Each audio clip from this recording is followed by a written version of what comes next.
wonderful and productive day to you, my friends, families, and viewers of this ICCF Daily Bite-Sized Devotion. I am your Daily Bite-Sized sharer for today. I am Ate Marie May, that will give us an encouragement from the Word of God and will give us an inspiration from His Word. Let us open our Bible in the book of Psalms 25 verse 14. It says here, "The secret of the Lord is with those who fear Him, and He will show them His covenant." God's blessing be upon the reading of His holy Word. In this passage, here we can see the assurance of the Lord's faithfulness to those who has a pious fear in God. Meaning God will show His truthfulness and concern to those who has a strong and loyal relationship to Him. To those who is open and has a dependent heart in God, who cannot move or go on without the approval of God in their day-by-day life.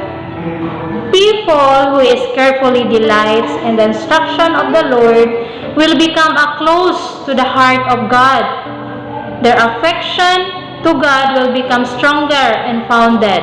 For the Lord is the great pillar to everyone who has a solid relationship to the Lord, and that God will surely lead them to understanding and allow them to experience the truth from His Word, that no one can ever touch and destroy them, for they trust the Lord completely and thus the will of God.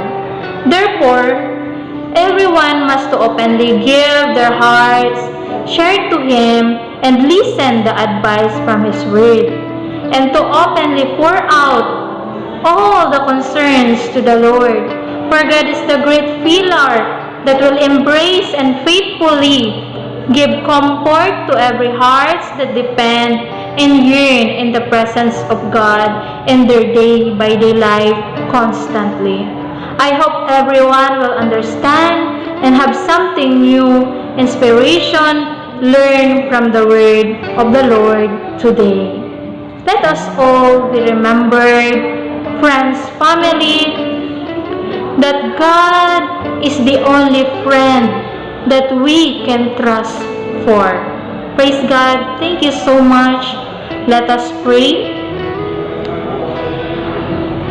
Father God in heaven, the great pillar God, who will give us the assurance of comfort, love, and care, Lord, we trust every day in our life unto you. We depend in your word alone in every day in our life, for we acknowledge, Lord, that apart from you, we are nothing.